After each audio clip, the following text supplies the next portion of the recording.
Alors la Pâque a commencé par une parole. Le commencement a commencé par une parole. Tout a été créé par une parole.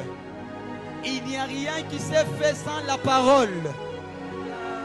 La Bible déclare au commencement c'était la parole. Et la parole était avec Dieu.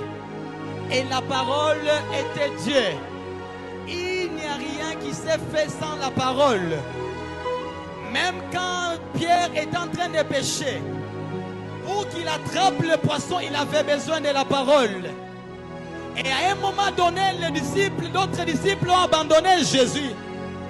Mais Pierre, Jésus pose la question à Pierre, mais pourquoi vous n'êtes pas partis comme les autres? J'aime la réponse de Pierre. Il dit, auprès de qui irions-nous? Ce n'est que toi qui as les paroles de la vie. La parole de Dieu donne la vie. J'aime ces centeniers romains. Lorsqu'il a envoyé ses disciples pour aller demander à Jésus de guérir son serviteur, il lui dit, dis seulement un mot et mon serviteur sera guéri. Alors j'aimerais que tu demandes à Dieu, ma situation, mon problème, je ne sais pas qu'est-ce qui te complique. Je ne sais pas qu'est-ce qui t'a amené en ces lieux. Mais j'aimerais que tu dises à Dieu, s'il te plaît, dis seulement un mot sur ma vie. C'est ma kotune no moya ba maisha yangu. Un seul mot pour Dieu suffit que la vie de quelqu'un change. J'aimerais dire à quelqu'un dans la marche avec Dieu, un jour suffit pour que ta vie change.